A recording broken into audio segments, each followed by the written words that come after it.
Sit down, sit, please. You know, when I was in kindergarten, the teacher asked me what I wanted to be when I grew up, and you know what I actually told her? I said I wanted to be up at 3 in the morning. Every morning, addressing a bunch of muttonheads who can't remember their own D-class designation numbers. We don't use last names here, as you know, except for Dunderfudge and Beta 3 Block. That name is way too funny to assign boring numbers to. One of the only reasons I like coming into this damn place every day. Who gets to shout the name Dunderfudge in their hallways at work? All right. Is there a D-Class 1011 here? All right, good. D-1011, congratulations on reaching 500 days of service with the Foundation. As a reward, you're eligible to participate in Project Liberatas. If you survive, you'll be granted your freedom in just 24 hours. But be warned, the experiment comes with a, let's call it, distinctive side effect. You see, the procedure involves implanting a rather unusual appendage. A 13-foot tentacle will be grown from the base of your skull, complete with suckers, taste buds, and a rather assertive personality of its own. But don't worry, it's completely harmless. Well, mostly harmless.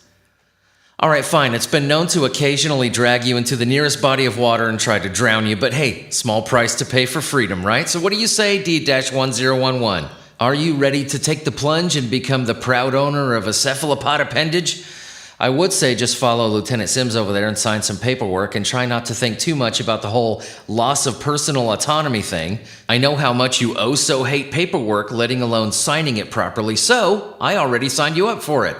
You survived everything I tossed at you so far. I'm sure you'll be fine, despite the fact that the tentacle weighs about 3,200 pounds. But anyway, one more thing. If your new tentacle friend happens to expire, don't worry. We'll surgically remove it and send you home with an awesome trophy. A beautifully preserved, airtight sealed, formaldehyde-soaked memento of your time with us. Huh? Not the tentacle dum-dum. You think I'm going to walk you out of here with a dead 3,200-pound mass of unknown origin? I was talking about letting you keep your cervical vertebrae, your C1. That's what the tentacle grows out of. Don't worry, we'll replace it. Just don't try to show the jar off to anyone, or we'll have to haul you right back up here for a refresher course. Let's just say our lawyers get a bit testy about that sort of thing. Anyway, what we're looking at today, SCP-4972, Object Class Unknown. Special Containment Procedures. The Adaptive Containment Chamber SCP-4972 is believed to reside in is to remain in the section of Site-22 it was first found in. This ACC is to be kept under guard by a security team of at least 10 personnel at all times. No attempts are to be made outside of already agreed testing protocol to observe or access the interior of the ACC. Any approved attempts to access the interior of the ACC through testing are to be done according to this procedure. All testing is to be performed by a single member of D-Class personnel. No recording devices are to observe the testing process. All security personnel are to turn away from the ACC during the moment of entry, and noise cancellation headgear is to be activated until the ACC is resealed. The amount of time the D-Class operative is to remain in the ACC is to be specified beforehand.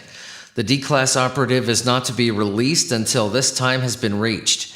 In the event that a D-Class operative does not attempt to leave once this time has been reached, the ACC is to remain sealed.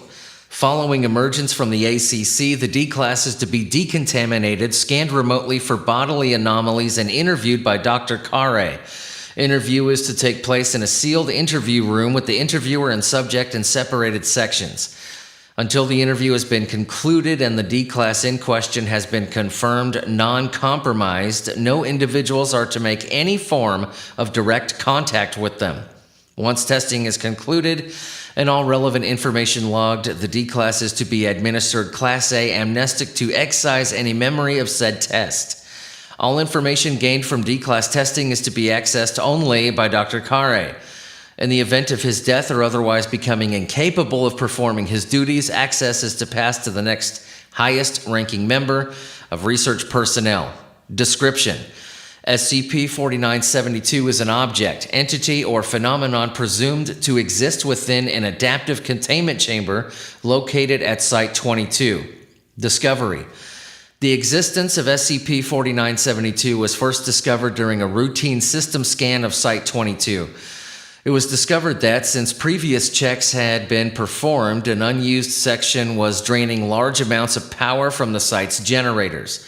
Upon investigation, the ACC was discovered in the area in question with the designation emblazoned on its side, indicating it was containing SCP-4972. The ACC is an experimental containment chamber designed for secure storage of red threat level anomalies. Note that a prototype for the ACC had not yet been completed when SCP-4972 was found. No individual stationed at Site-22 could explain how the ACC was transported into Site-22, and amnestic therapy of numerous personnel proved that no memories existed of the ACC's arrival. In addition, no personnel could explain why the section of Site-22 the ACC was found in had been unused for such a long period of time. Upon subsequent investigation into the SCP-4972 designation on the Foundation archives, only the following message was found. The seal on the adaptive containment chamber is not to be broken. Do not enter the chamber or attempt to remove anything from it. Do not attempt to observe the inside of the chamber. Do not attempt to deduce its contents. Do not speculate about its contents. No further information can be divulged. I'm sorry. 05-6 Command Code. In a similar manner to the personnel of Site-22, amnestic therapy of 056 found that they possessed no memories concerning SCP-4972 or the appearance of the ACC, nor had they possessed them at any point. In addition, the command codes attached to the message were outdated by several years. In order to confirm the nature of SCP-4972 while still following the majority of directives found in the original note, the current procedures for testing were created by Dr. Kare and approved by 056. This is test log 4972-1, subject D-29102, time in ACC 120 seconds. Subject entered the ACC according to the testing procedures and emerged 120 seconds later. Scan showed no abnormalities within her body. Interview was conducted 5 minutes after the subject emerged from the ACC. Begin log. Dr. Kare, good evening. How do you feel?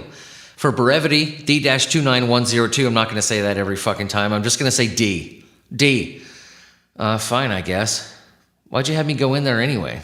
You didn't even have me do anything. Kare, just a bit of routine testing.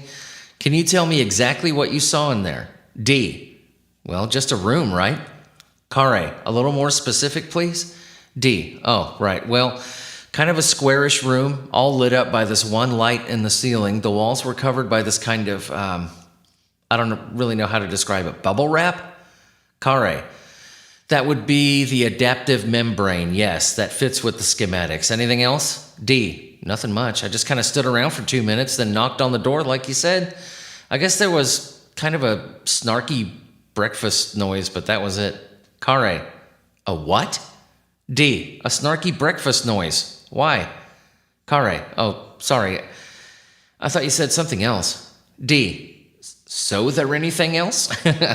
I gotta say, this wasn't much of a test. You guys hyped it up for me, you know? Kare, well, I suppose if that's all you noticed, then I have nothing else to ask. We'll keep you on hand for more tests just to make sure everything's fine. Then you'll be released as agreed. D, cool. Dr. Kare stands up and exits through the door on his side of the interview room. D stands up and exits through the far wall. End log. Test log 4972-2, subject D-39112, time in AAC 5 minutes. Prior to entering the ACC, the subject was put through several rounds of cognitotherapy in order to enable perception of phenomena beyond usual human capabilities. Subject entered the ACC according to the testing procedures and emerged 5 minutes later. Scan showed no abnormalities within his body. Interview was conducted 5 minutes after the subject emerged from the ACC. Begin log. Kare, hello D-39112, how are you feeling? D, doesn't it get hard to remember that number? Can you just call me like Steve or something? Kare, very well. How you feeling, Steve? D, sick. Dr. Kare, you're feeling unwell? D, no, sick isn't good. Sick. Kare, okay, I'm glad to hear that. Could you tell me about what you saw while in the ACC? D, the what? Kare, The room we just put you in, Stephen. D. Oh, right. Yeah. Well, I went in there like you said, looked around, and when I was a kid, I used to watch this show on TV called Bernard the Bouncing Bunny. Have you seen that television program? Dr. Kare takes notes for 10 seconds. Kare. No, I haven't. D. The show is primarily centered around a character called, you guessed it, Bernard the Bouncing Bunny.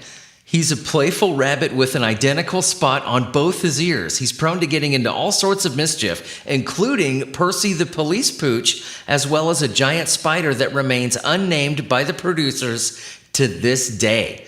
Dr. Kare takes notes for 1 minute. Kare. I see. Please continue. D. When I was a kid, I was watching this program, you understand, on my television. The aerial was scooping it out of the air like ice cream, and I felt like it was my sky dream. Do you own a television? Dr. Kare takes notes for 7 minutes. Kare, yes I do. Why do you ask? D, just curious, on my television, sometimes a playful rabbit appears. Even when I'm out shopping, I see him in the shards of glass with an identical spot on both his ears. He's my favorite television personality. Dr. Kare takes notes for 5 hours. Kare.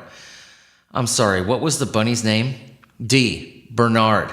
Dr. Kare takes notes for 634 years. Kare. Well, thank you for this information. It's been extremely helpful. D. No problem, man. Dr. Kare stands up and exits the interview room through the door on his side of the interview room. D-39112 does the same on his side of the interview room. And log. Yeah, I'm reading it verbatim. Yeah, just keep listening. Test log 4972-3. Subject Dr. Kare. Time in ACC 6 hours.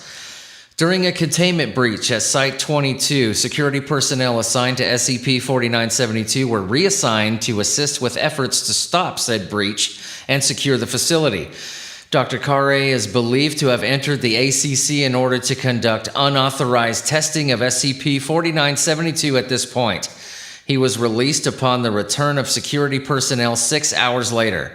Scans showed no abnormalities within his body. Interview was conducted by Dr. Lestay 5 minutes after Dr. Kare emerged from the ACC.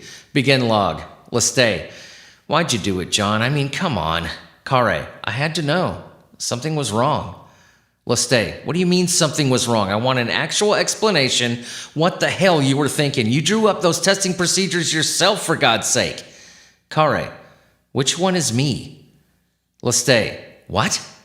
Kare. Am I me or am I you? I'm having difficulty telling. Can you help me, please? Lestay. Are you feeling all right, John? Kare. Yes. No, of course I'm not feeling all right. I need to tell you, to let you know before it happens. Lestay, before what happens? Kare, I don't know, something will happen. I don't know what. I need to tell you something, okay? Lestay, okay, go ahead. Kare, we shouldn't have opened it. Noah. I saw worlds. I don't have the words. There are too many. We need to cut them down a bit. We only need 10 or so. What the hell am I talking about? I feel like bath bubbles. Lestay, bath bubbles. Kare, spreading, diluting. Yes, that's the word. That's what it is. Don't write this down. You'll get too close to it. Lestay, what do you mean? We need to get the interview on file, John. I'll help with future tests. Dr. Kare begins visibly hyperventilating. Kare, something is wrong. Don't even think about it. Don't try to work it out. You're getting too close to it. I shouldn't have said anything. I'm sorry. Dr. Kare looks down at his hands and begins screaming. Dr. Lestay stands up. Lestay, what is it? What's wrong, John? Kare, what the hell did you do to me? My hands. Look at my fucking hands. What is this place? Where am I? The second Dr. Kare approaches the observation window, hunched over and grinning widely. He taps on the glass with his index finger rhythmically, then sinks into the floor 7 seconds later. Dr. Lestay turns and leaves the interview room through the door on his side of the interview room. Dr. Kare does not. End log. All right, ladies and gentlemen, that was SCP-4972. You're dismissed.